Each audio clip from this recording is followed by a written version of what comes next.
That's what this is all about. Rolling. This is a Jack Kemp Oral History Project interview with Michael Novak, visiting professor at Ave Maria University. We're at his home in Ave Maria, Florida. Today is January 20th, 2012, and I'm Morton Kondracki. Thank you, Michael, for doing this. Glad to be with you again.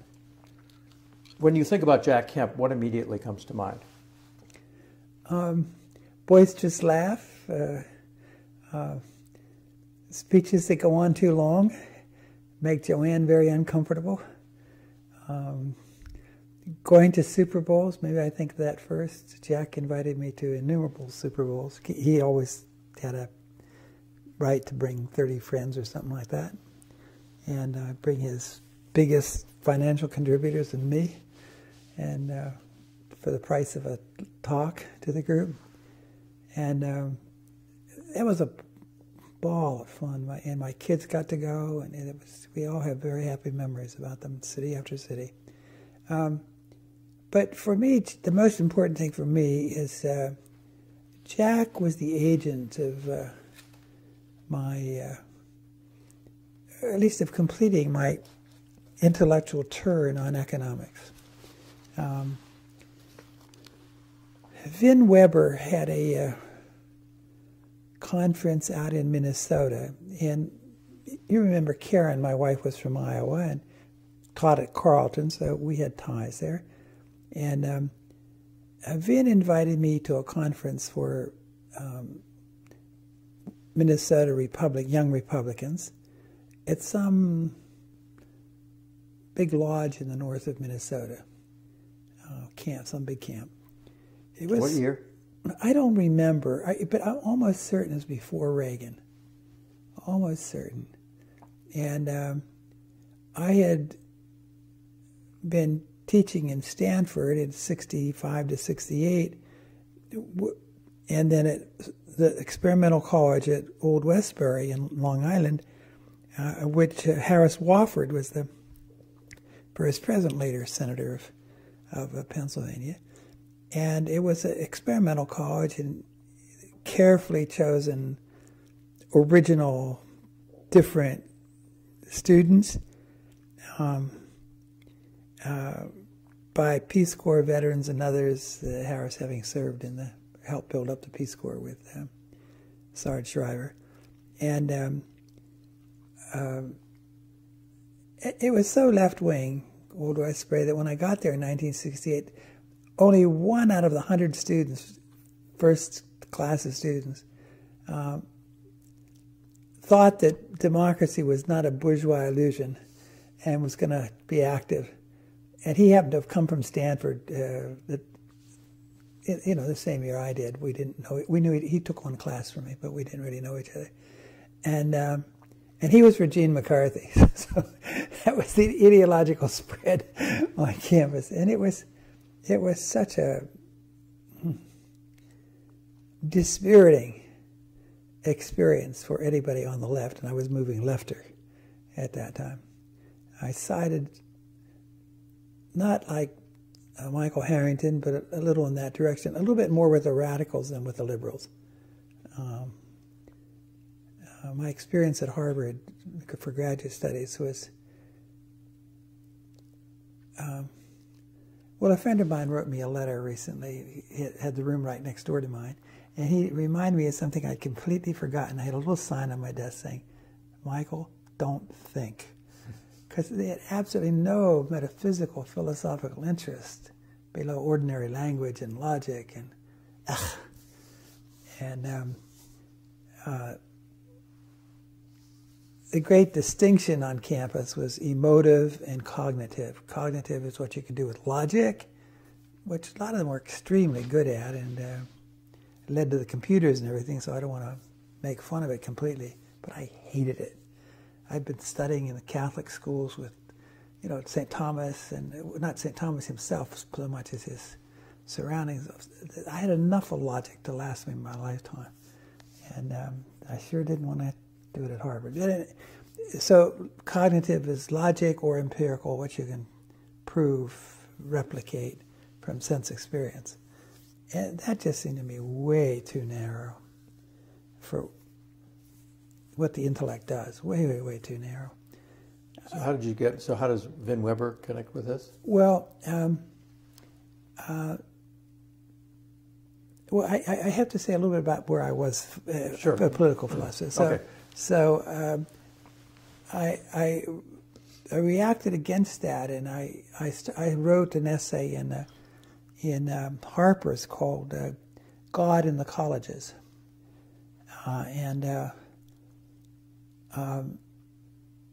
which was an attack. I was a graduate student, so it didn't help me too much. But it was an attack on this cognitive emotive distinction and other things like it. And I thought it's just killing humanism. And the last line of the thing was, God will come back when man comes back to the colleges. And well, it became the background of the Port Huron statement.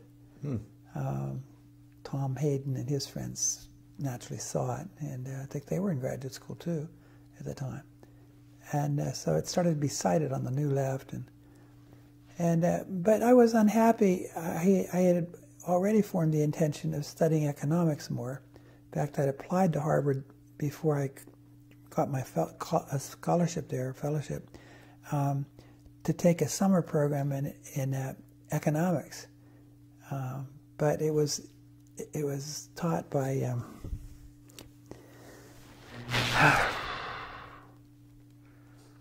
the historian, famous Oscar Hannon, and others, as I remember. And his idea was that business was the least studied important part of American history by historians, and the most dynamic part.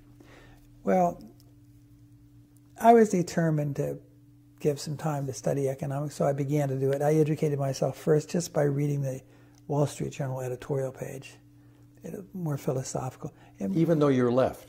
Yeah. You're left-wing, but you're reading it. Yeah, because my family is from Slovakia in the center of Europe. They were living under communist rule. It was exceedingly difficult to communicate with them, and if you sent money, it would be taken out.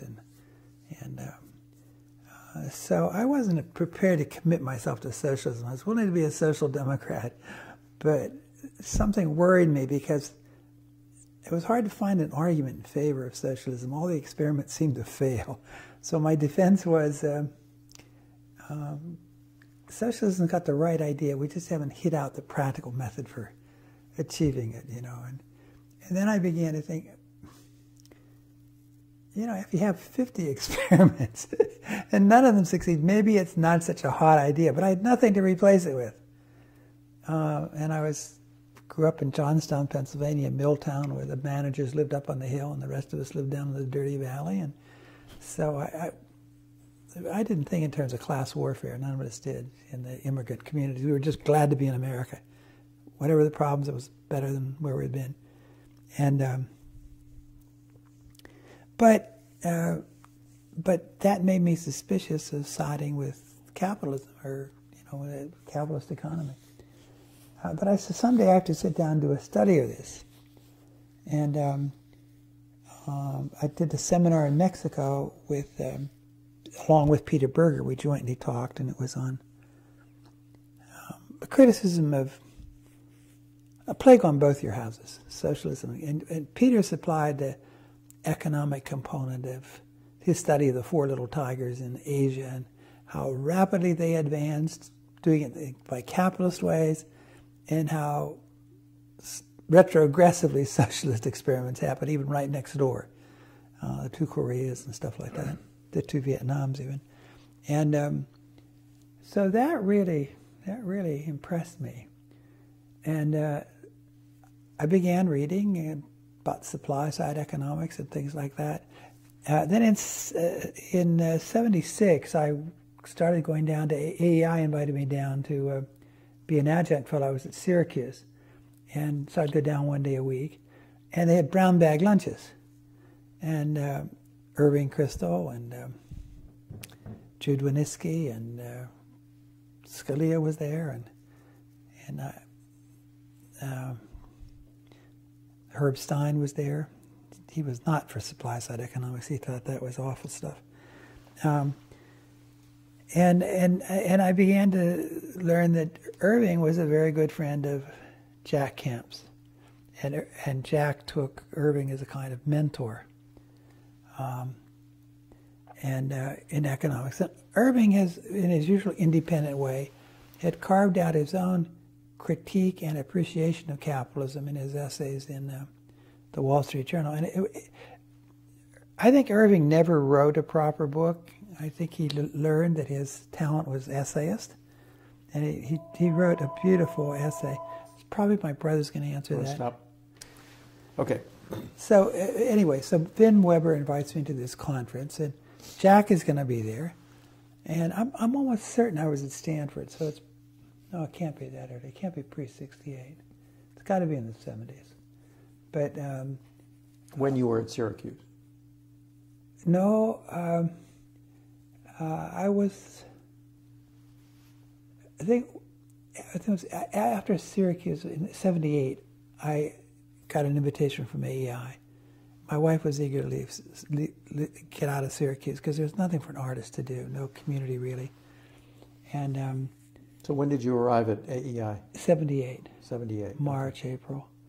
So it's sometime then and before Reagan, as I recall. Yeah. Well, '78 is. And yeah. But now that depends a little. The other thing I'd check is Vin Weber running for Congress, because it was about in that period. Not sure he was elected yet, but he might have been for first term. But you hadn't met Jack yet? I don't think so. Okay. I think it's the first time I ever heard Jack. And we were both speakers at the thing, so we were together a bit.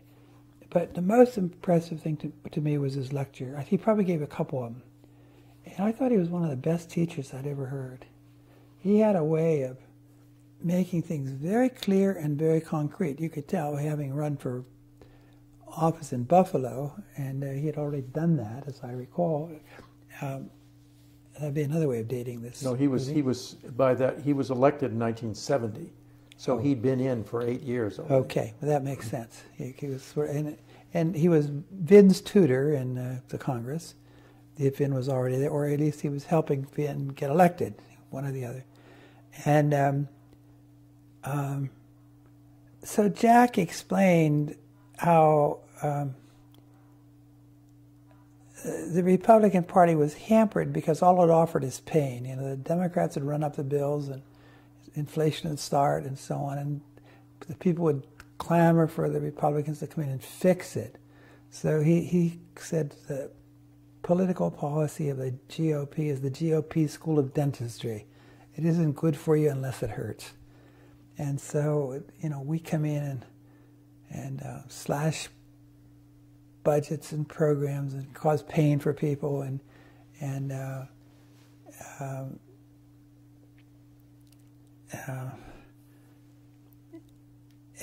raise taxes, and he said it's a crazy way to. It's a party of pain, and he said when there's something we can offer them, he said the most important thing in economics is incentives, and you can't put more people to work without growth, and you can't have more growth without investment. So there has to be an incentive in investment to boost investment. He was a supporter of the reduced taxes on capital gains, which Reagan then put in. But it was an idea in Washington which labor was against. Even big business was against it. This was AEI's discovery. I mean, that AEI was pushing it. But even big, and I don't remember their worries, whatever, maybe breaking the budget or something. Herb Stein seems to me was one of those who was like that. And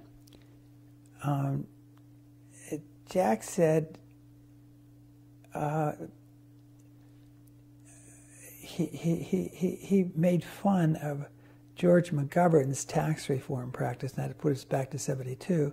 Remember Gordon Weil introduced the idea of $1,000 tax or income shift at $15,000 income, if you can remember when that was the top 10%, I think, or 20%. and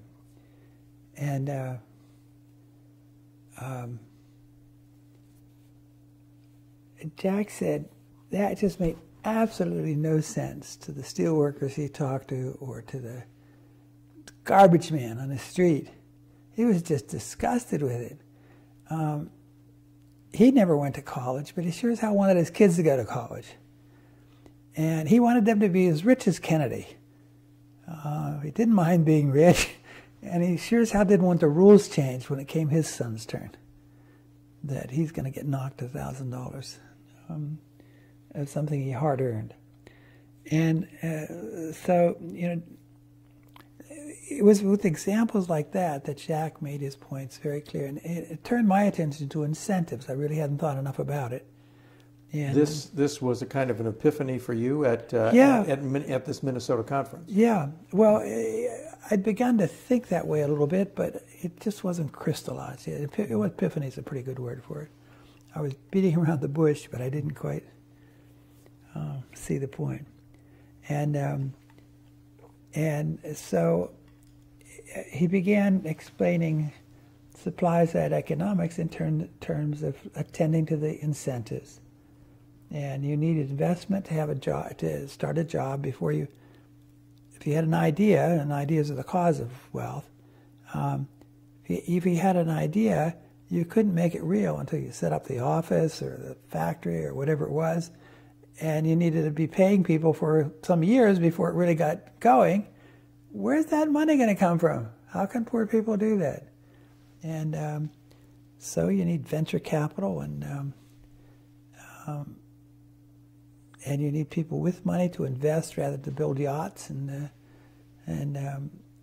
like that, you know, just bam, bam, bam, once through. And then he'd take questions, and there were all kinds of questions because these are. Who was attending this conference? Young Republicans from all over Minnesota. You know, almost all college degree, or maybe all college students. They're graduate students, or very young leaders. It was very youth-oriented. They were very enthusiastic, but very inquisitive because they had the same questions their families would have. And most of them had been tutored by Minnesota Democrats or Farm Labor Party.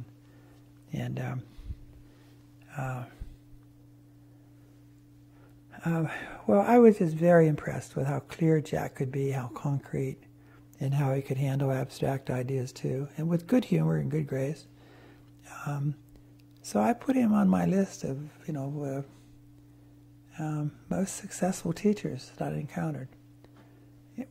Two others on my list you'd be interested to know. The top two are Walt Disney and the greatest teacher in the history of America, and Rush Limbaugh. Gosh, he can make things plain. They're really abstruse, and the Wall Street Journal handling the same day didn't come near as close to making them clear, with all his bombastic stuff and egotism and all that. The prostitute with the heart of gold. You're talking about Rush Limbaugh. Well, I'm just thinking there's gold streak there somewhere. It is. He's really a great teacher. So Jack was like that, and it set me on the course of thinking about economics in terms of the creativity and incentives. And if you get the incentives right, all kinds of things. People are eager to do them, want to do them, but they need to be sure they're not going to lose their shirt, which is what everybody tells you when you start a new business. I think that's why businessmen start describing everything in terms of the individual, because they remember in their own lives when they were going to start a company of this or that. Wife didn't like it, associates didn't like it, banks didn't like it. You're going to lose your shirt. You know, it's that can't work. And he just remembered the years when he had to just stand on his own intuition and fight for it. What he forgot is the first thing he had to do was hire a lawyer and, you know, work with some engineer. You know, he needed a team, but he never talked about that because the emotional grind was putting himself on the line. And so, where did your relationship with Jack go after this? Well, Jack took a shine to me as I to him, and so we met. Not very often, but I kept reading his stuff and following it. He'd come over to AEI.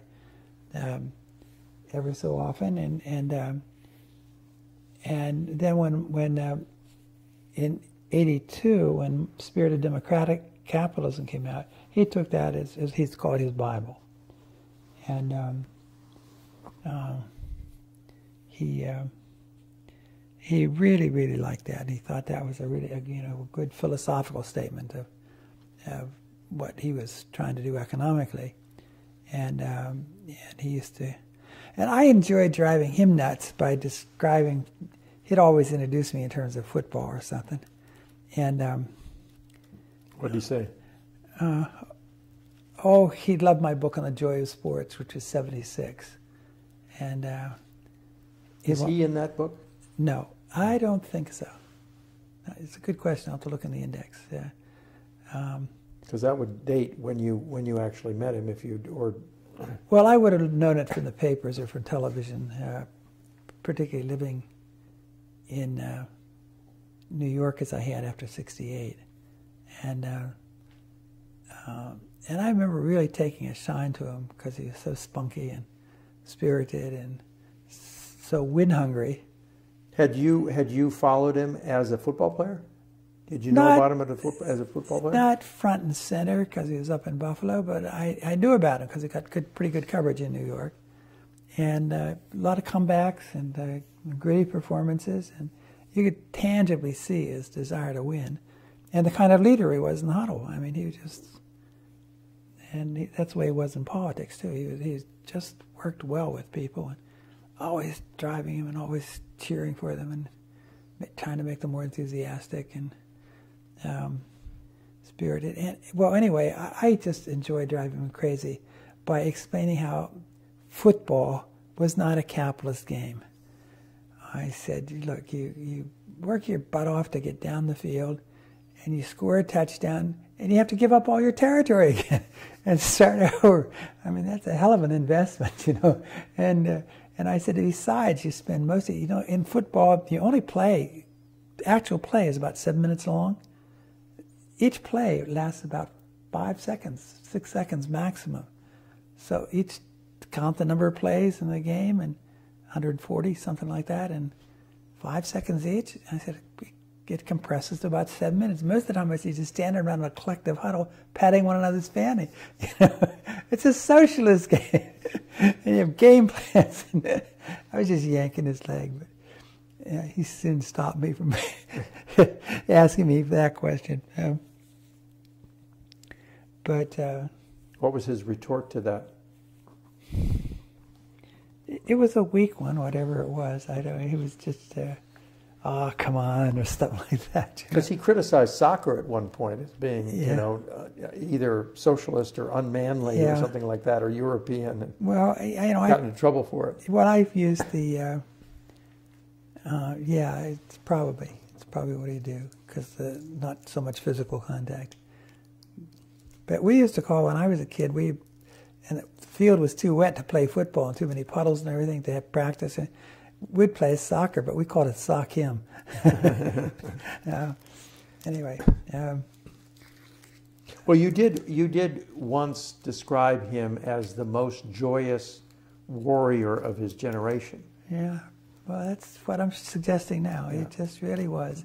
And I noticed during the campaign of '80 that we'd been in California at Stanford, so I knew Ronald Reagan as governor when I was to the left of the Democrats, a left-wing Democrat.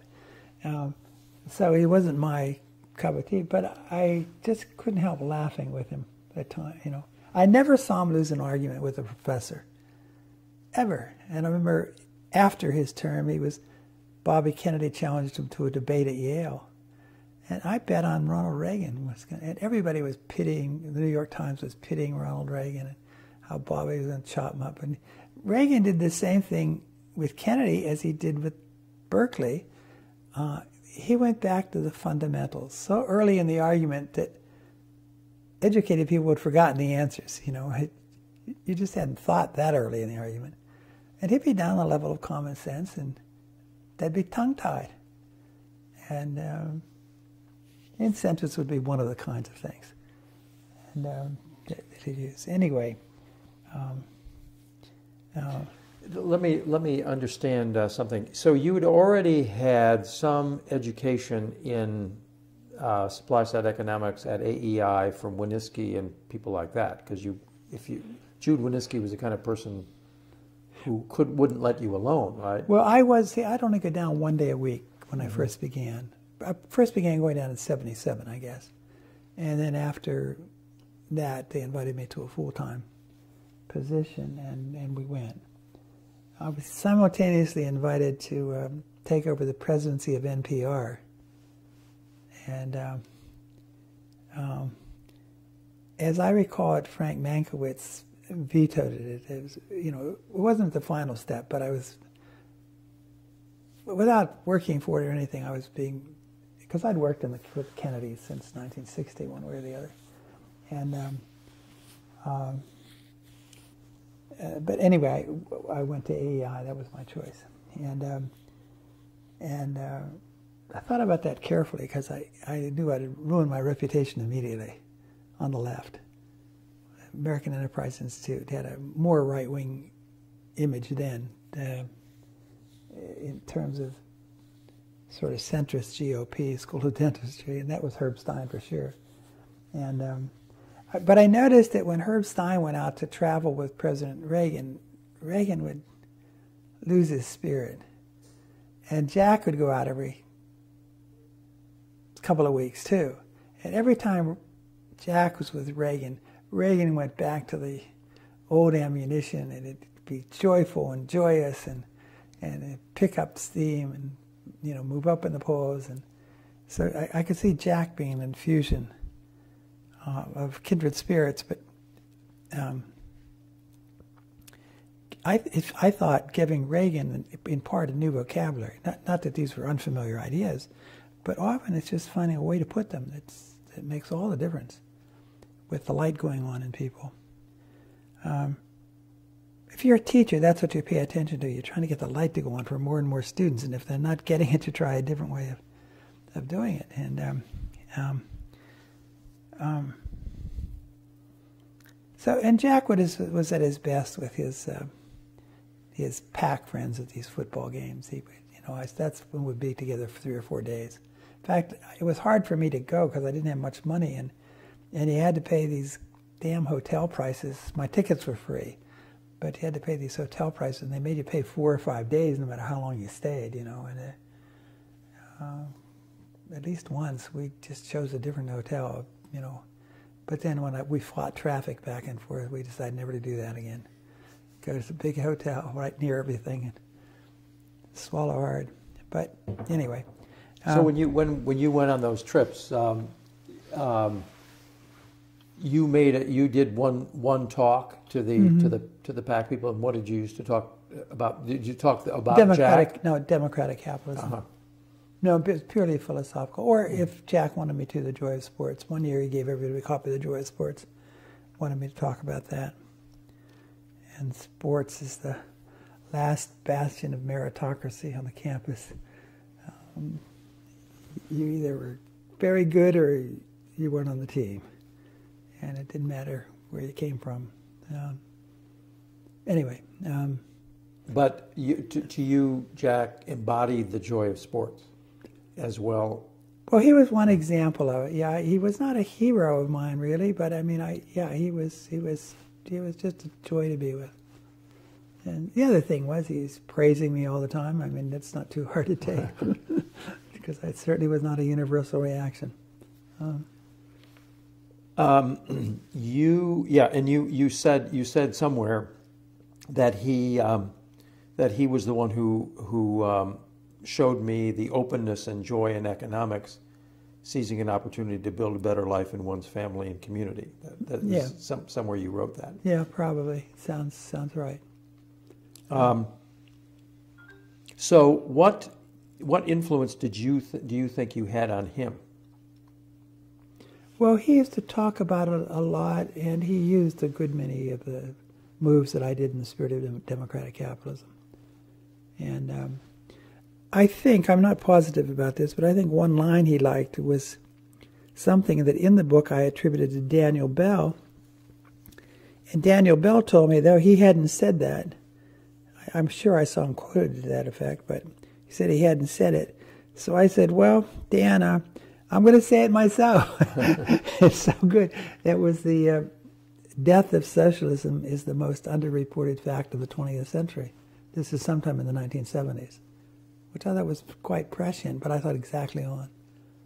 And Irving Kristol had an idea rather like that, too.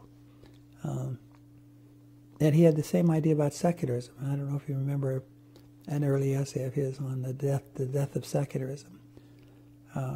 It was an unspent force that had rolled through the culture for another decade or two.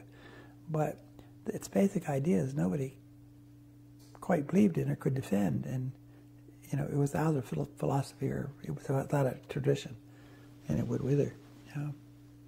Or it would run very superficial, I guess is more like it.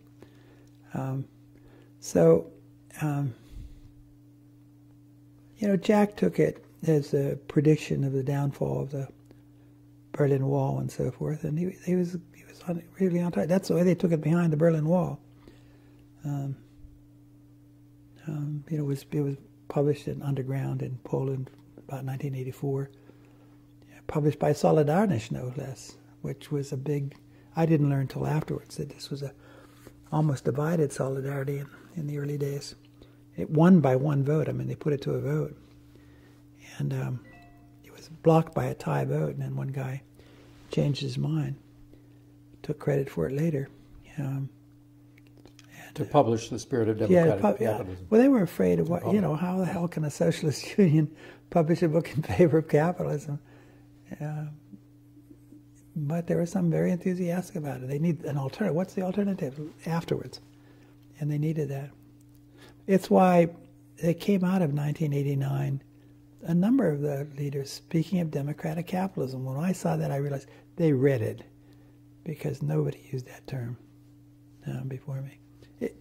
There are one or two uses, but I always thought I should have copyrighted it, because if I got a quarter from every use of it, I'd be doing pretty well.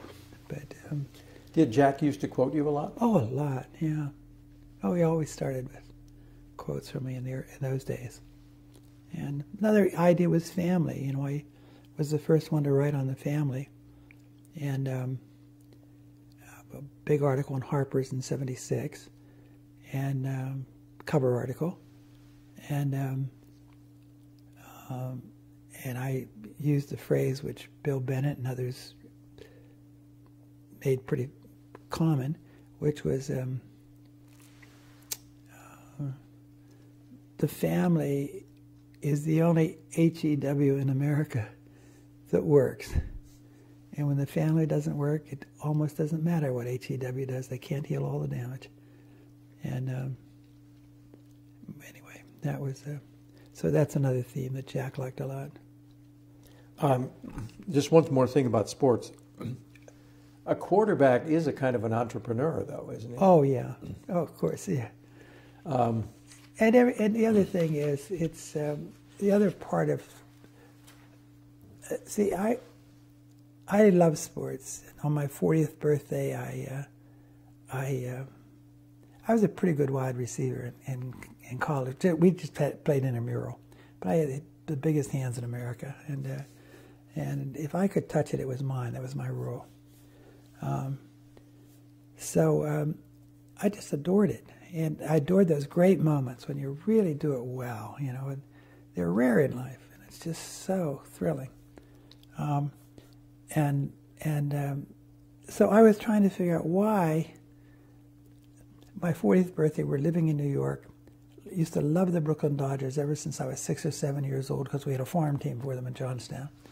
And they moved out to Los Angeles. I didn't get to see the games or anything, and so my 40th birthday, they were playing Cincinnati, September 9th, in a tight race for the pennant. And the Dodgers lost, by one run in the late innings. And I was brokenhearted. Even the next day, I had a sour taste in my mouth. I was kind of depressed. And I said, Michael, you're 40 years old. You don't even know the names of these kids. Why does it matter? And so I started going around to friends and literary types and professors and ask him. They all love sports, but they didn't write about it. And this is the biggest hidden secret on American campuses. They had really loved these sports, but nobody talked about it. I remember I had the sports pages open at a Harvard faculty meeting. This is the lower faculty that teach, graduate students who teach. And I had a paper open to the sports pages, and the head of the program walked in behind me around the table. He said, "Michael, that's very déclassé." But it turned out he was a sportsman too. Right. And so I wanted to figure out why is it so meaningful? And I realized there's a mythic structure going on here.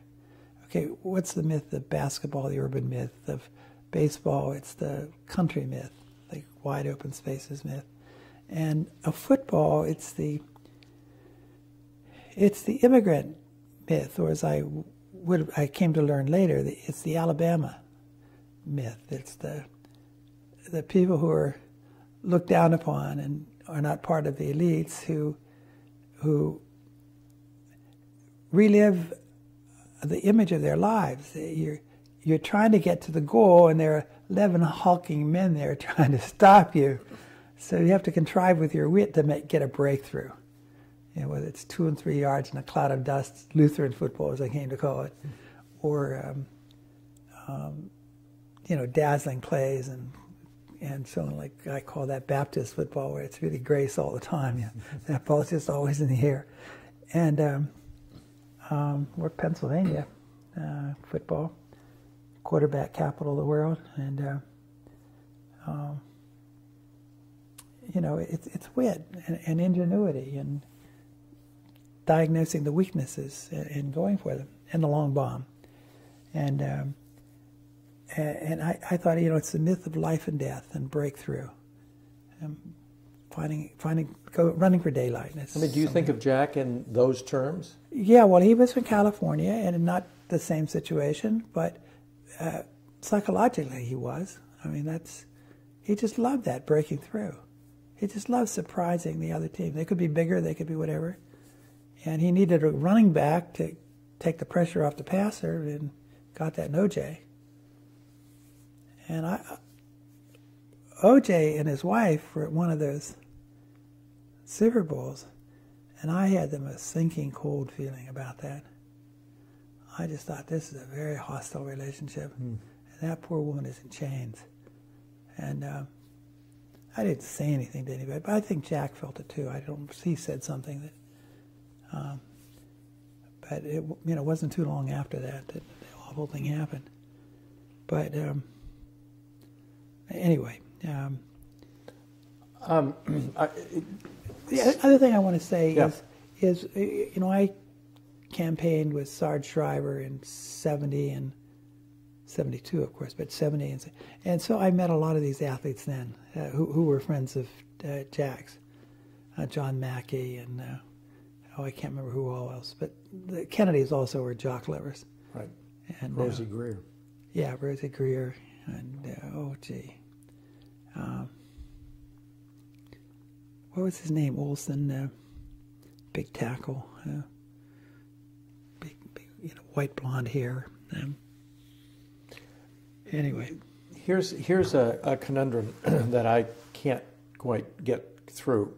Here you have somebody who's a star at a contact sport, who is intensely competitive, and yet when it comes to politics, he can't be a hatchet man. He was kind to his enemies. He was never never savage to anybody in person. So how do you reconcile that? Well, Jack really believed his job as a quarterback was to be a team man, and he was one of the best in loving his black teammates and boosting them and encouraging them, and they just recognized in him a kindred spirit. He was a fighter, and he was for the underdog. And I don't know why, but I think it's an American instinct. He's Jack Merriweather at Yale. It's an old American sentiment. And But you got these. I'm talking about the other team, right? The other team is this is intense contact sport. People get hurt. You get hurt. And Jack is intensely competitive. But when it comes to politics, he won't hit anybody. But that's the way he was about economics too. He thought capitalism is win-win. Everybody wins. When it goes right, everybody wins. And when it goes wrong, everybody loses. Like now, he would say, today, wealthy people have lost a third of their capital. If there's got to be a lot more income equality now than there was 10 years ago. And does that make people feel better? Hell no. And so Jack was always a win-win. The angriest he would get with me is when I would point to the because it was coming clearer and clearer to me, to the sort of cultural disdain in the press and the academy toward the majority of Democratic voters, or these rednecks or steelworkers or racists as they thought of them, and so forth. And this great gap between the intellectuals and the people. And then I would turn to the press, how the press really made it much harder for, and I was on the Democratic side, much harder for on the Republicans than on the Democrats. We got away with a lot of things with Sarge Schreiber, which I was scared to death would Price write about, but they didn't. They protected us. And so what was Jack hated it if I criticized the press. He said, "That's enough of that." I mean, I would give a very good talk, and everybody would be paying attention. I went out to, what were they? He had a week every year. Maybe 300 people would attend. People successful in many fields, and to talk politics and economics. And he would include me in his program. Where was this? Where would it be? We'd go to different places in Colorado, somewhere near Vail, or one of his supporters had a ranch, and we'd go out there, and I think we went to Boise once, and we'd meet in these very nice western places in August or something. And on at least two occasions I did this move about the war between the, I call it the new class war in America. It's between the elites and the people on the one hand, and then it's between the two elites, the one whose money comes from ideas and symbols and their position, from Hollywood to journalism through the academy. I said, just watch when you advertise toothpaste, and there's got to be an expert in a white coat there. And the world's changed since 1945 in this way. And this new class finds much of its money depends on government. And so it's very pro-government. And the old elite is pro-private sector. So there's a war between our two elites, and they're about evenly balanced. I mean, in influence and power, slightly tipping toward the new class. And Jack hated this. Why? Well, it was too adversarial. He didn't believe in dividing people. Or he said, "Well, that's our fault. If we can't win them over, we're not doing it right." And he believed in being smiley and friendly and everything with everybody. He just did. That was his way of life. And whether it was due to his Christian roots or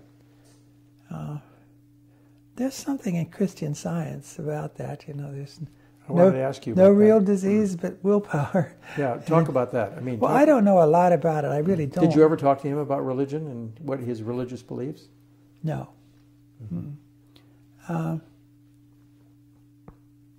Not that it was verboten or anything like that. We just never did. And I felt that was a realm in which he didn't like to talk. And maybe I judged wrong. And since I was in theology and that, I didn't want to force it on anybody. He did have a number of Catholics working for him. Did you know any of them? David Hoppy or Sharon Zalaska? Or I knew Sharon, and because she was so close as secretary or something like that, assistant. And I probably met Hoppy, but I don't remember him. And John Mueller? John Mueller? yes, he was in my parish. Mm-hmm. And he and I had an uneasy relationship too, because while he was free market and all that, he had a lot more of the traditional Catholic cautions about it than I did. And I just thought, Catholicism is an old religion, and it grew up in an agricultural age for most of its history, and it was really with the landowners and not with the commercial class. And all its vocabulary was built that way, so it didn't really... Well, John, interestingly, and John takes this from Kemp economics. Yep. That the Republican Party has always represented protecting capital, Mm-hmm. and the Democratic Party has always represented labor, and the Republican Party is always trying to tax labor income, and the Democratic Party is always trying to tax capital income, and that the great Kemp discovery was that you should tax them equally. Mm-hmm. And he's almost developed a kind of, it's not quite a theology about this, but John he's written a book about this. Oh, yeah. John and I have grown intellectually closer, but I always feel an uneasy relationship. I always feel he's a bit suspicious of my kind of Catholicism. I could be very wrong. Jack thought we were kindred spirits, John and I. But John and I never spent much time together until I started meeting him more often at the parish at, events in the library or something like that. So we were friendly enough, but I always felt he didn't want to be a friend. I don't know how to put it, but can you see any other what you understand about Christian Science in the way Jack behaved?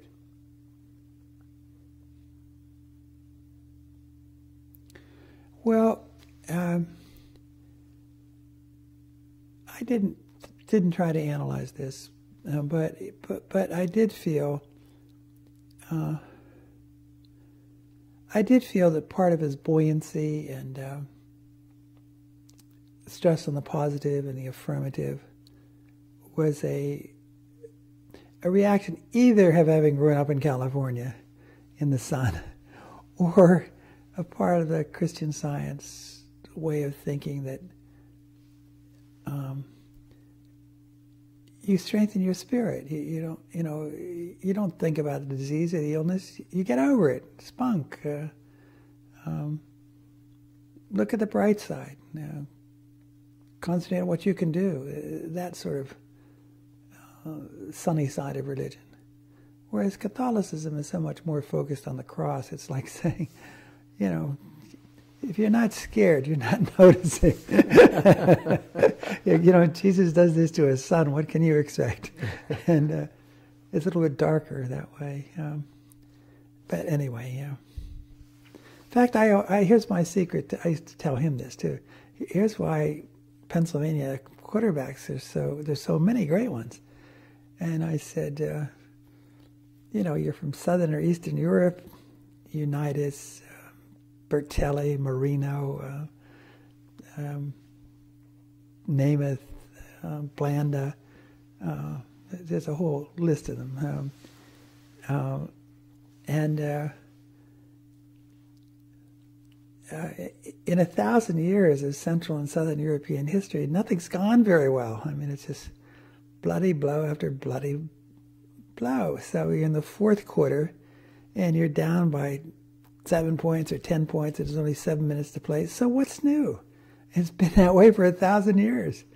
You just lower your head and play good football and concentrate and outwit them. And I said they're just so cool. And that lad, you give them 2 minutes. And Montana, what's the guy for the Redskins? I think he was actually from New Jersey. Theismann.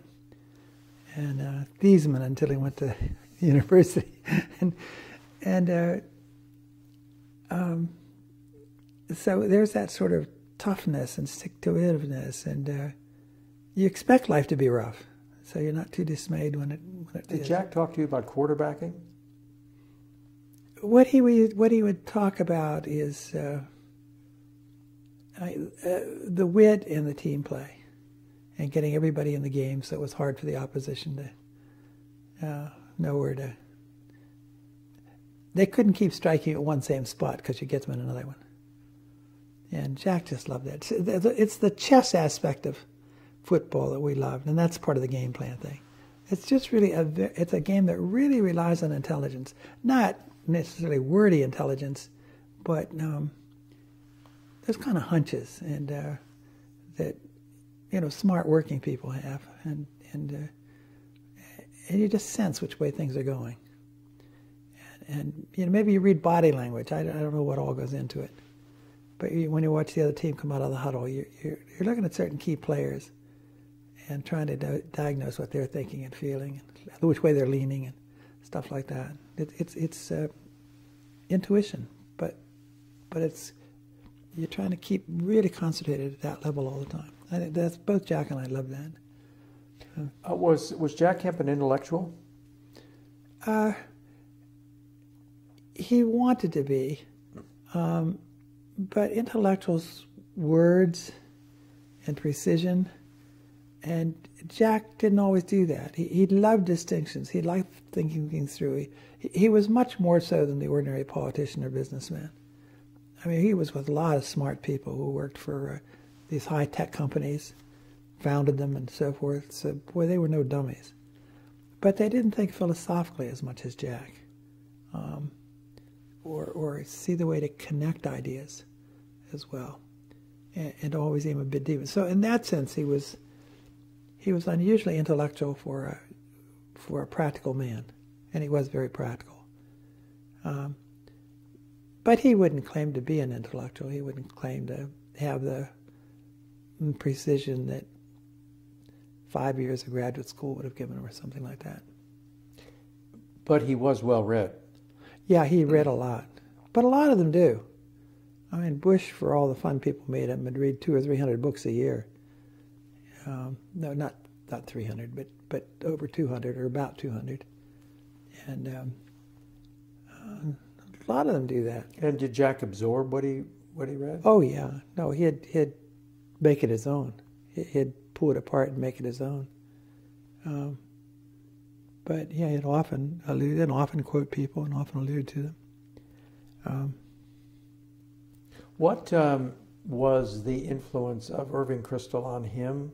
Great, because I think Irving may have, before I met him, Irving may have given him the strongest intellectual approval he'd ever had. I felt that. I can't verify it. That Irving was thinking towards Jack's way himself, and working out an essay after essay, and so when he discovered Jack, he thought he was an extraordinarily teachable, promising leader. And I think Irving took special pleasure in giving Jack things to read and talking things through with him, and you can't say this, and because it leads to this, and, teaching him how to think through things a bit. That's what I think. Did Irving or Jack ever talk about the origins of their relationship to No, you? I regret I never asked them. But Irving, I think, was the godfather, let's say, to coin a phrase, of his reading and deepening himself and giving him the sort of conservative classics, and but Jack liked those of the classics that were buoyant and optimistic and creative, and such as. Well, that was part of Irving's own charm. That Irving was never bitter, never complaining. He would do with a little wit and sarcasm. He would deal with people who said stupid, critical things of him or his friends, but he didn't dwell on it. And he just he got it and turn it aside, and go on in his joyful, quietly joyful spirit. That's Irving.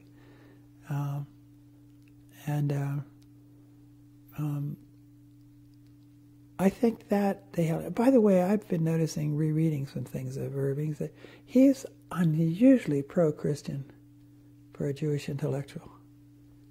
Oh, I mean, very sensitive to little nuances you wouldn't think anybody got, but they're there in his writing.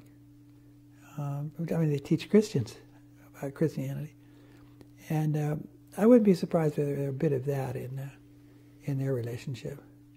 But I felt that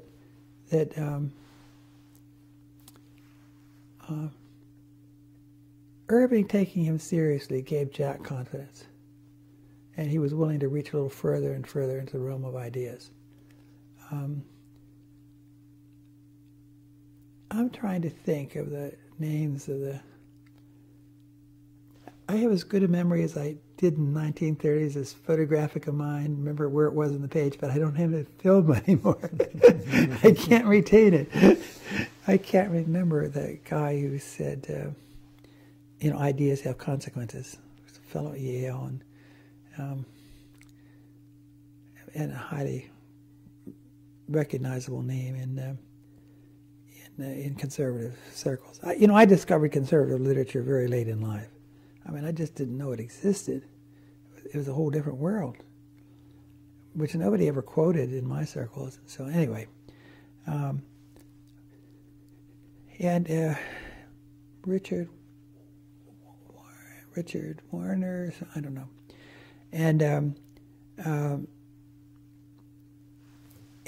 other writers of that. Russell Kirk is pressing on my mind, but it wasn't the Russell Kirk sort. So those who wrote more about economic thought and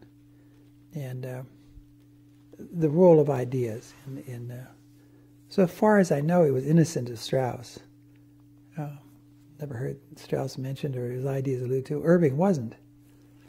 In fact, I didn't realize how closely Irving knew Strauss till I was rereading the collection reading the collection that Bede just put out 2 years ago.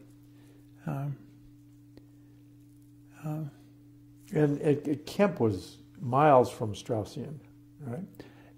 Except this one idea that there's a perennial philosophy that has very deep underground waters beneath everything, and that you really should understand anything in the Western world today.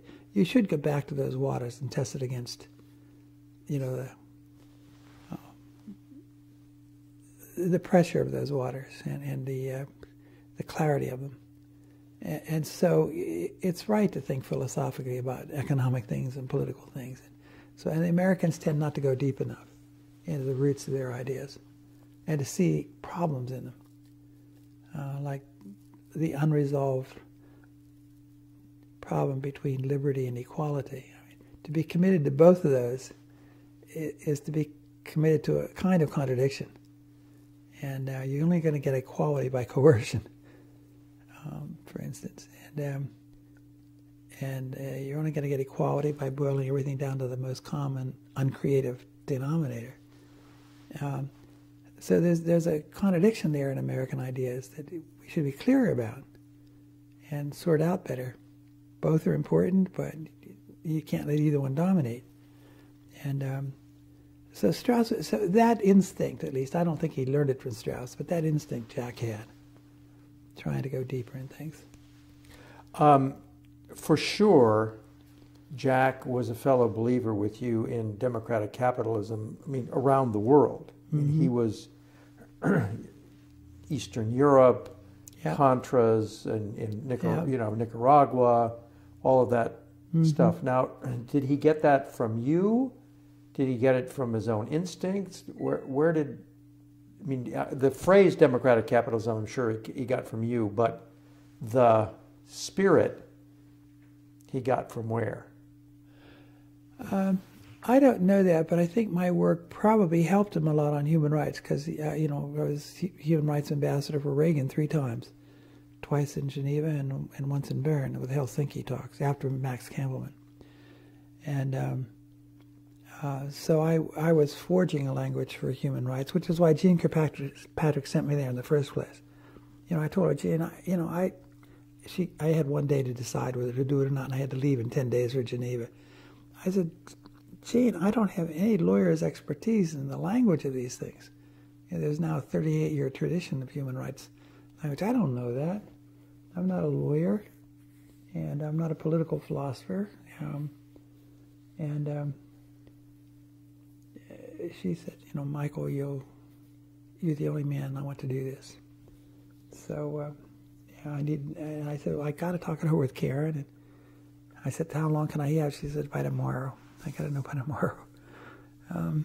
Anyway, so I felt inadequate on that, but I did forge a language for the United States. We were reconsidering all foreign policy, and what year was that? First year of Reagan. In fact, this is the anniversary. Many years from now, it was on this is inauguration. It was the next day, January 21st, that Gene approached me in the AEI dining room, and I had to be there on the 31st, and I had to get through Congress, and I had to get signed off on by the president, and anyway. I was on my own because I got the Carter briefing books, which are like that, on each of the issues that would come up and what the Carter administration had decided we should do, and so I picked up some of the language from that, but I also saw where the United States was going to do something different because I knew Gene. And Reagan, I didn't know him personally, but just from the public record. And so I couldn't use the language of the Carter books at certain places. And I didn't have anybody to help me because they had put all foreign policy in abeyance. So I was flying by the seat of my pants. And but I got a nice letter from Schultz afterwards about how that helped, just on the language parts. Not the language, the ideas. Well, Jack was Jack liked that stuff. And Jack was the chairman, was the ranking Republican on Foreign Ops, so he was probably funding you. Was he? And I was on Radio Free Europe too with Frank, you see, and so we were in very close contact with sources all over Eastern Europe. And for example, in 1989, our people knew for sure that before Christmas the Berlin Wall would be down, or the Iron Curtain would fall. Berlin Wall, that's a different matter slightly. But, and I tried to write an article about this. I tried to publish it, predicting before Christmas, and using some convincing little anecdotes. But if you read it, just little anecdotes. But to me, they were really significant. And nobody would publish it, or nobody would publish it. Amazing. And it was too wild a fantasy. And anyway, so where do you place? So Jack got a lot of these little stories from me like that. Here's one that really got to me. The new market, kiosk market in Moscow springing up used the light bulbs, and they were charging, I can't remember the number of kopecks, 9 kopecks or something. Why in the hell would people buy used light bulbs? And they were selling like hotcakes because they'd take them to work, screw out a good bulb, put it in the burn out. That told you something about realism in the Soviet Union. It's really very gritty and down to earth. And, Jack loved stuff like that, too. Yeah. And he'd pick that up. So where do you put Kemp in conservative tradition?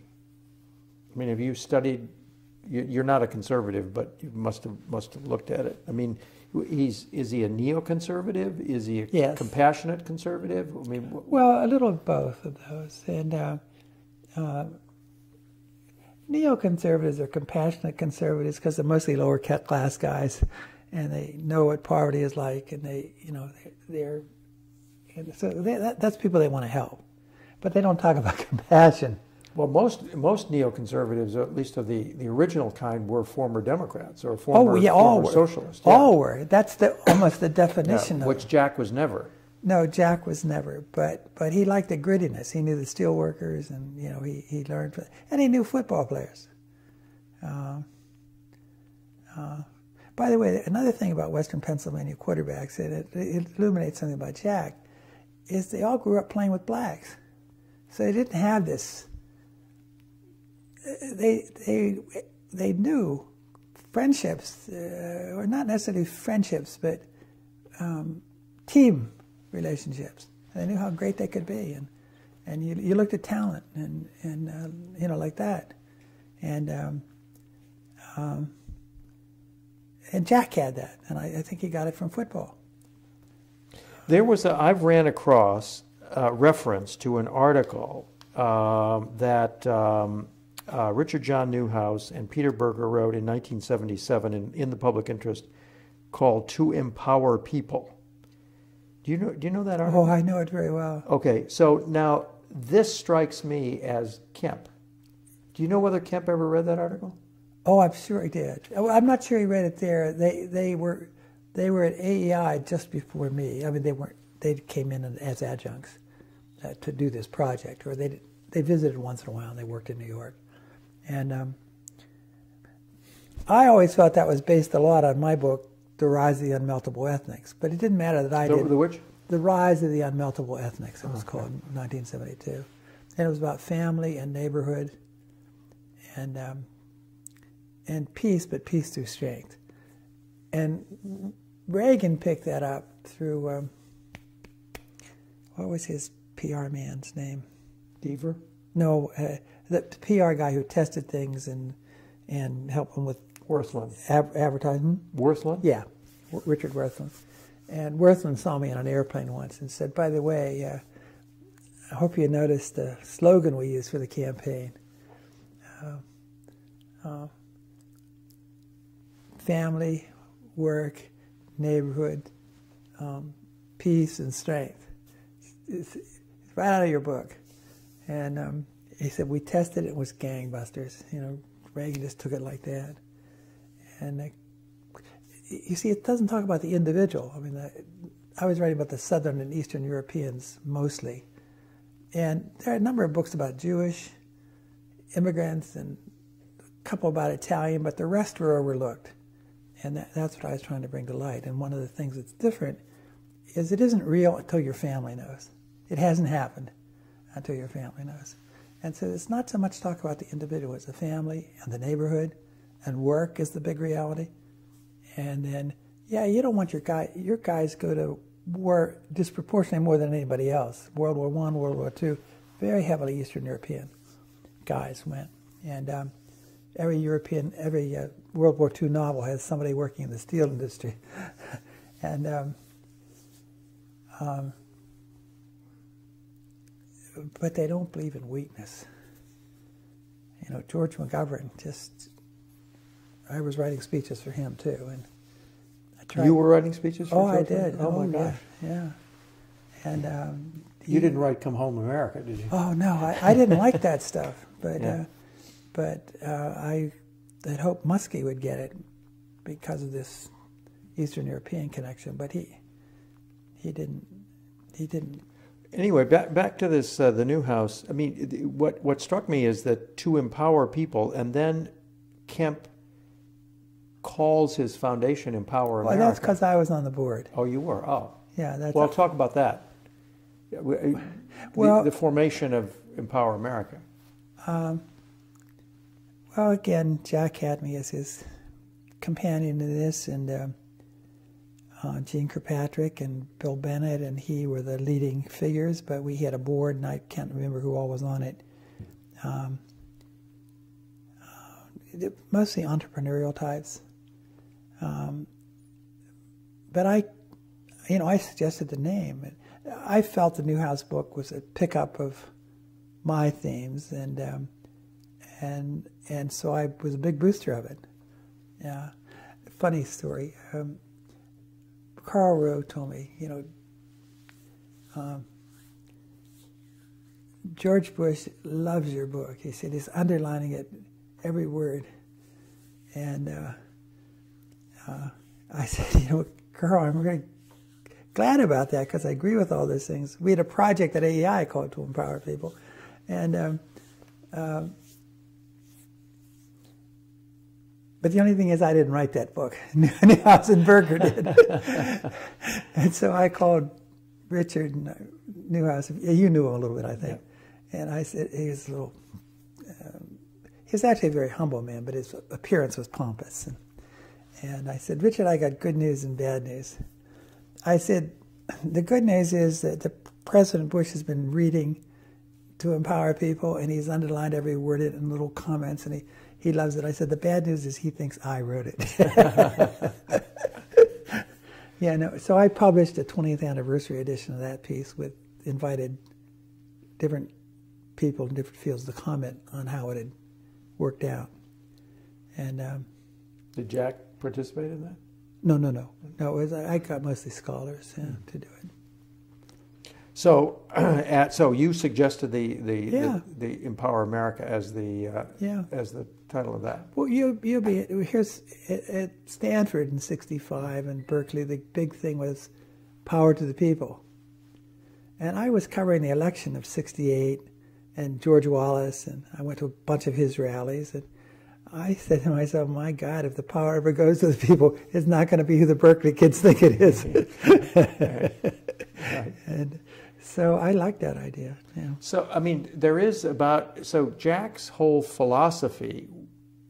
I mean, what all links together is blacks. I mean, the Republican Party is has always been, at least since Goldwater, has been distant from blacks, distant from labor. Yeah. And absolutely. And right. so Jack really, I was going to ask you, where in Republican tradition does he fit? He's not. Is he a Roosevelt Republican? Is he? I mean, Teddy Roosevelt? Is he there's elements of Taft Coolidge Republicanism. You know who there's a lot of in him that people don't. William Jennings Bryan, who was not a Republican. Oh no, he was a much more left-wing Democrat than we ever had before Barack Obama, and he was. Except that Jack believed in the gold standard. That's right, but the prairie populist. That's what, and the people's, what do they call them? The people's something, people's voice. Or that's not quite right.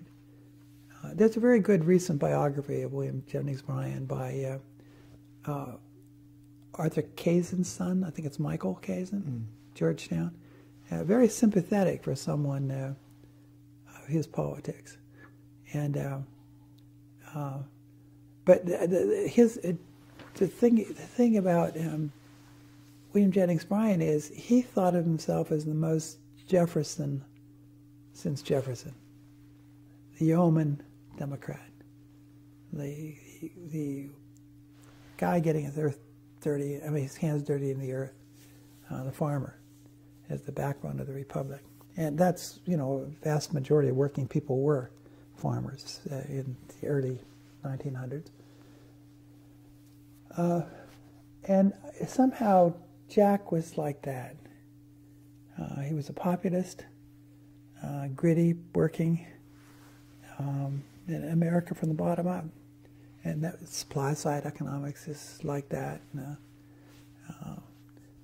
Empowering people to work and jobs and vision so that garbage men's sons could own their own businesses and get an education and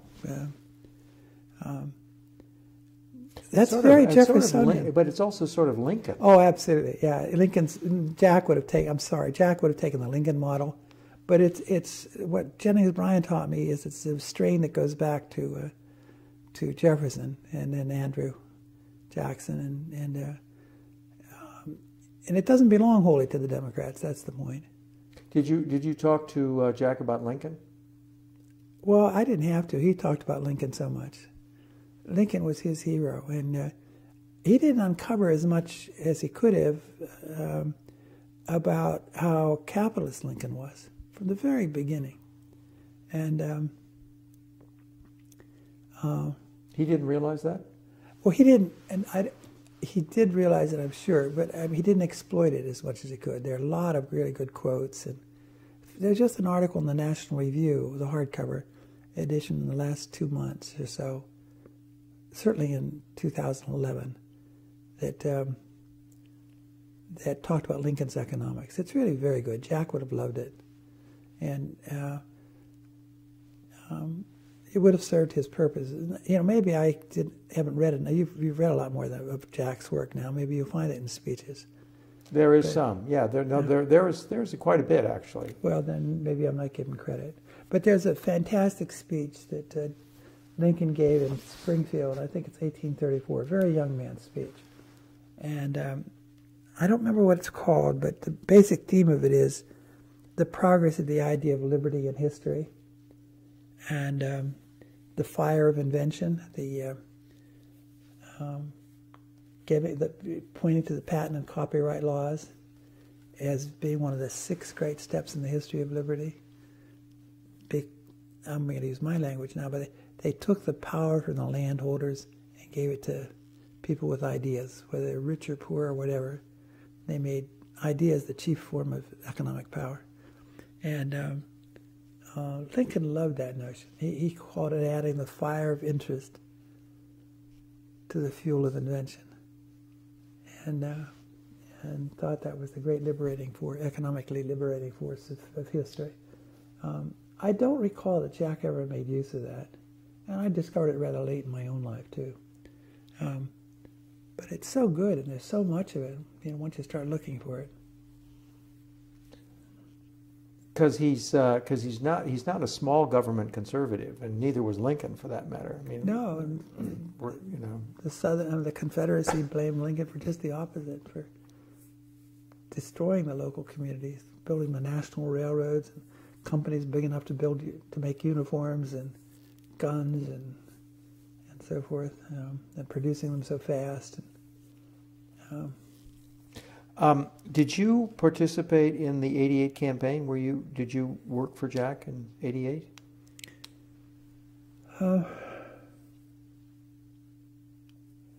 I worked for him and I worked with him, but I wasn't on the campaign all the time. I would show up and try to add a few words here or there and like that. I remember more vividly working for Steve Forbes, and that came out of the Empower America group. Steve was on that board. Back to my knowledge, that's the first Steve ever talked about the idea of running for president. But he was very much in Jack's spirit, I thought. And by the way, Steve ran. When did Steve run? Well, that's what I was just trying to get my head around. Let's see. It might have been 92 or 96. It probably was both. I think it was both. But so you were more active in the Forbes campaign than you were in the... Yeah, Steve and I had served on the board for international broadcasting at Radio Free Europe, Radio Liberty. So we were quite close, and he invited me to do a column in Forbes magazine. And Jack had plenty of people, already for years to work with, pollsters and speechwriters and like that. I mean, there wasn't as much need. Steve was starting from scratch. I couldn't be with him the whole campaign, but I would go out certain weekends or a few days. I did Iowa, did New Hampshire, things like that. And during the HUD days, did you talk to him a lot? No. He helped my son Richard get a job in HUD, and then Rich's team got a big award from the government for ideas they came up with and awards, and then Rich used that Jack helped him again to get into Fannie Mae. Jack was big in Fannie Mae at the time, and what do you mean big in Fannie Mae? Well, there were a lot of people close to him that he got. The Republicans John had Buckley and somebody else, I can't remember, more important a couple of years later. I think head of it. I can't remember the name. I don't remember how it worked, but I think Republicans had so seats they could fill, and Democrats, others, I'm not sure. It's my brother sleeping in there.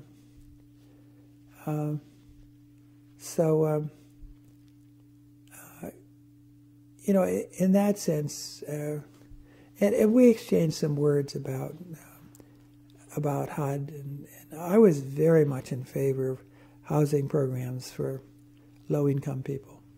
The more people we can get into homes, the better. I never dreamed that they would do it for people who couldn't afford to pay the mortgage, but I loved that idea. I thought being homeowners is one of the great lessons in life, especially for children, because you have to do so many things around the home, and you need to learn how to caulk your own windows and paint your own things and put up the storm windows and stuff like that. You have to learn all those tools, the wrenches, the different kinds of wrenches, and the hammers, and the screwdrivers, and the pliers, and everything, and you need to know those things. Luckily, my wife knew more about them than I did, and I didn't have to do very much in my last 50 years. I remember Rich being reluctant to take the job through kind of patronage, if you wish. Who did? My son. Uh-huh. I said, Rich, look, all I can do, I can help open the door. But what you do with it the minute you stride across it, that's entirely up to you. I can't help you at all on that. So on that grounds, he did. And what job did he have at HUD? He was assistant to somebody, I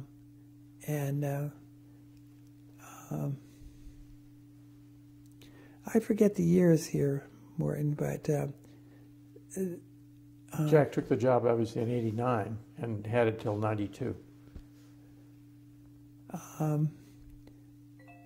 I don't remember the dates. He didn't do it while Jack was secretary, I don't think. Oh, really? Oh, I see. I don't think. I think a little before that or a little bit after. I don't remember exactly how it worked. I can't think of the dates Rich graduated from. Finished his ROTC, got his commission, and then started looking for work. But anyway, I'd been quite close to Gino Baroni, and I'd written a lot about redlining in city neighborhoods, Chicago and other places, where after X number of blacks had moved in, the banks would refuse to give mortgages anymore. And it was driving lots of whites out of these neighborhoods. They wanted to be in those neighborhoods because that's where the church was, and Polish or Lithuanian or whatever. And they were being forced out by bank policies. And so that led me to be very interested in greenlining and, encouraging banks to, and we even identified Gino Baroni's organization, National Organization of Neighborhoods, something like that. It was mostly for Italian Americans, my pigs, I used to call them Poles, Italians, Greeks, and other Slavs. And that, if you could keep the bakery, the local bakery, and the local parish, and what was the other thing? I can't remember the other thing. You had a very good chance of keeping people there. Oh. And when they went, it was last man out. Did you talk to Jack at all when he got sick? No. Jack was very private about that, for one thing, and didn't want to be seen. So I prayed for him a lot and so on, but I didn't see him. Did you talk to Joanne? More often, but not so much. And Joanne and my wife were pretty close, so Karen would take things up there and they'd talk. And Joanne had a Friday morning Bible group mostly for wives in Congress, who have the most difficult job in Washington. their husbands are seldom around, and they always have to be cheerful and good and round. Their children have to be well behaved, and they've got to dress, and they've got to go to dinners, and it's very hard, very stressful. So Joanne moved in and started this study group, and she invited Karen to be part of it, though Catholic. And Karen was good for the group because she couldn't stand the joyful spirit of all these people. Evangelicals, they're always happy. They kind of have to be. Because they're saved. Because they're saved, and it's a hard role to keep. It's a hard feeling to keep up, and Karen was just so much harder-headed about it, and they loved her. She constantly shocked them about how grim life is, and how much suffering there is. But Joanne loved having her come, and Karen enjoyed it immensely. But so our contacts were mostly through Karen. Mm-hmm. And how did Joanne take Jack's illness? I think it hit her very hard. And I think she hated to see it taking Jack's strength away. And I don't know how much it dimmed his spirit. I don't know, and I didn't ask. But maybe not at all. I just don't know.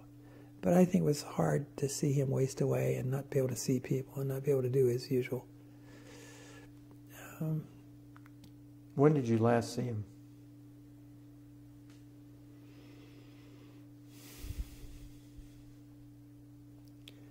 I don't know. I'd have to try to go back and compute that. I don't remember the last Super Bowl game we went to. It used to be easy for me because I kept the seat cushions and I had to go to the closet and look at the years. You went to a lot of Super Bowls. I went to a lot, 10 easily, maybe 12.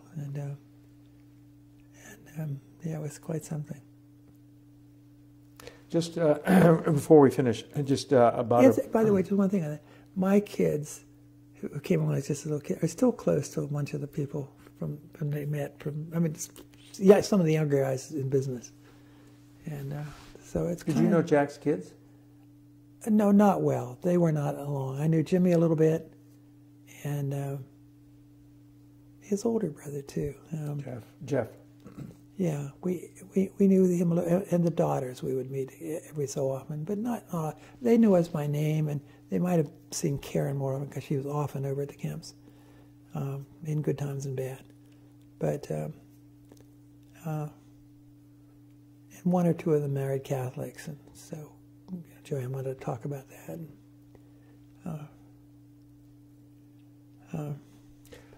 Let me one other thing, and then we'll quit. The formation of Empower America. What was the idea that Empower America was going to do? Keep ideas going, and in effect, the economic ideas, but more than that, family and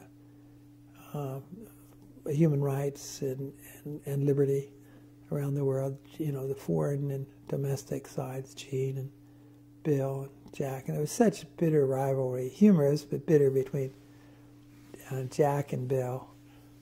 In what way?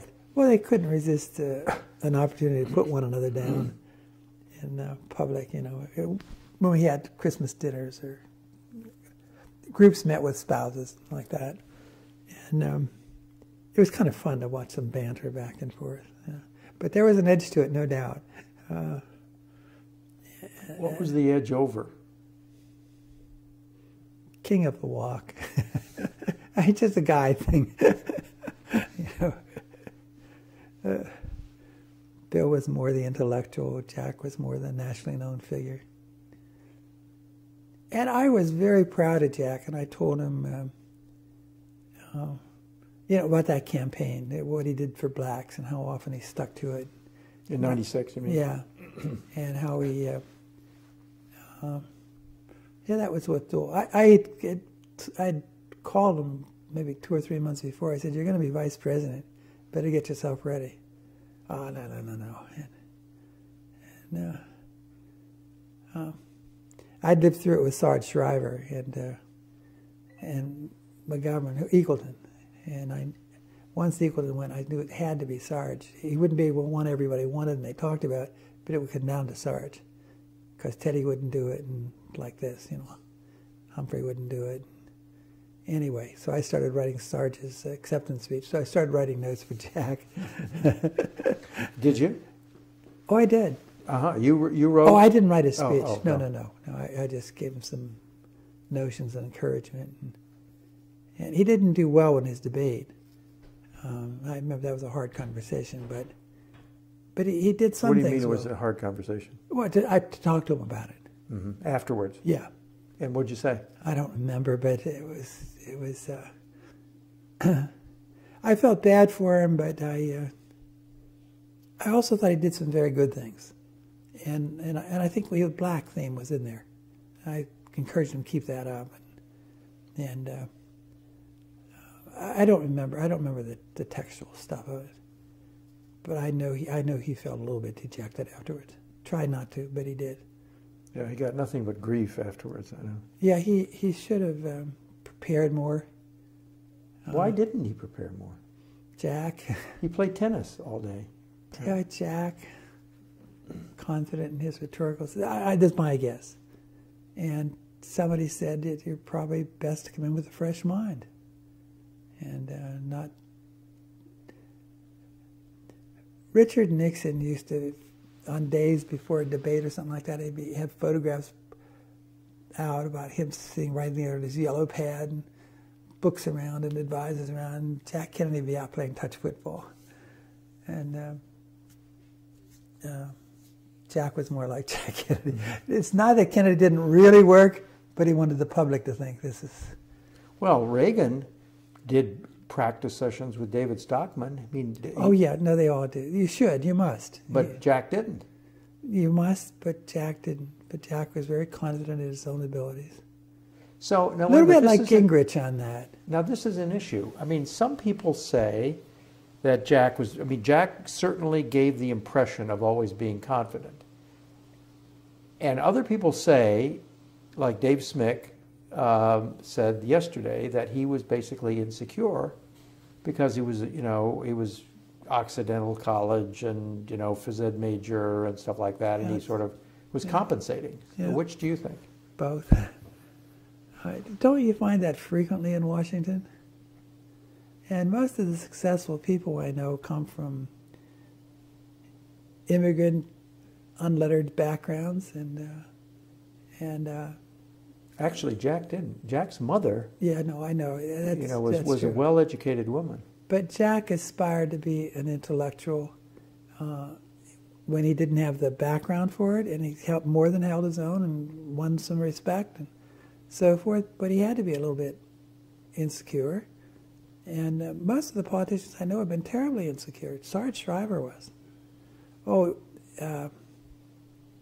Eunice bet me $5, which was rather meaningful in 1970, that I wouldn't hold the job 6 weeks. Because Sarge gets very nervous before his speech, and sometimes I would prepare speech cards. He liked to have 5x8 cards, with 7 or 8 different riffs, so he could mix them up in different talks. And sometimes he'd just read through them, and in frustration, and he'd just throw the cards across the room at me. But I was expecting it, the Kennedys so severely criticized everything he did, privately and semi-publicly, and it was just, I don't know how he did it. I don't know how he put up with it, but he did sweetly. But so I learned, and I knew Teddy Kennedy had his own insecurities, and I discovered the only way you could get Teddy's attention is after he gave his speech. He used to say to him, "You did one thing wrong." Your first words out of your mouth. He couldn't wait to hear you and argue against you, but you'd know it. He'd take it serious. He wouldn't do that again. Mm-hmm. Otherwise, Teddy couldn't focus on you. I mean, his eyes were always going somewhere else. So Sarge was a lot like that, and so I wasn't surprised to see some of that in Jack. I think that football players are so much made fun of, dumb jocks and so forth. He had to feel that. And he had to get used to how to talk about these things. Did anybody ever, did Jack have a kind of a tendency to create distance between himself and other people? I mean, was there a kind of a shell or veneer around him? I mean, was anybody really intimate with him? I don't know the answer to that. I wasn't with them a lot. I mean, I was with them on occasions, but I wasn't with them on a daily basis or anything like that. There, too, I wouldn't be too surprised if a man who has to give a lot of talks just desperately needs some private time. And you can create it even when you're in semi-public. You just go into your little shell and commune with yourself a little bit. I think that's normal. Before I give a talk, I ask the sponsors, can I go out and walk the hall for 5 minutes? I want to get ready for the football game. Right. I want to get up on my toes and be real nervous. And anyway, so I wouldn't be at all surprised about that. Okay. Is there anything else? One last thing about politicians. Yeah. One careless line and you can hurt yourself for months or years. It's a terrifying job to speak. And Jack liked to be off the cuff and great confidence in it, but still you have to be scared all the time. Even a journalist, I think the same thing is, you just get one thing really wrong and it can be tough for you to earn your way back in the profession.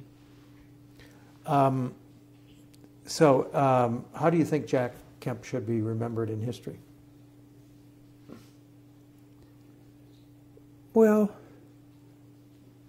first, as responsible as anybody for a revolution in ideas towards turning the Republican Party toward creating wealth and creating opportunity. Steve Forbes owed hope, growth, and opportunity to Jack Kemp, and right now everybody's running on Steve Forbes' flat tax and personal medical accounts and personal Social Security tax. I mean, these guys really changed the debate for 20 or 30 years. I used to say, and Jack loved it, that I wrote an article in the Republican Journal of the late 1960s. What was it called? Mike Baruti edited it. Common Sense, and I wrote a piece in there about the great issue of the next 20 years is who will capture the language of family and neighborhood. I said, give a Republican a party, he'll start talking about the individual. And give the Democrats a Democrat a problem, he'll start talking about the state.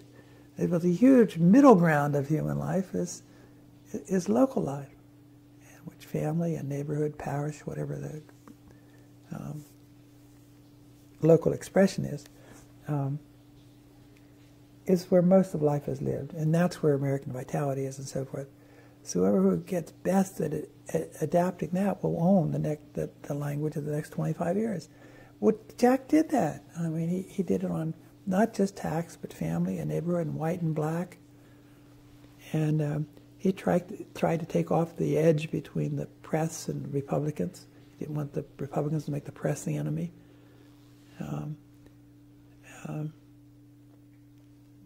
But I thought Republicans needed to pay a little bit more attention to that because they needed to see where they just weren't convincing people. And anyway, so I think Jack will always be remembered. He like I say, he buoyed the spirits of Ronald Reagan. I think he was very important to Reagan's inner self. And it really was the Kemp-Roth revolution. And, your Roth retirement accounts. It was amazing the votes they won in those days. And all these young guys, Vin Weber and so on, came along behind them.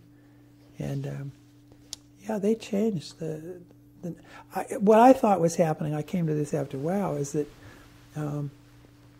they were renewing the ideas of my youth, which I learned from Democrats, and now young Republicans were representing them. And the Democrats were going more and more to the state, and less to business, and tax cuts like Jack Kennedy. And they were embarrassed about Jack Kennedy's inaugural. We would pay any price, bear any burden, that's what I still was, damn it. And now the Republicans, Reagan picked it up. And I just thought, geez, the party's changed place in my lifetime. And, well, Jack was a big fulcrum of that. And on the ground where it counted.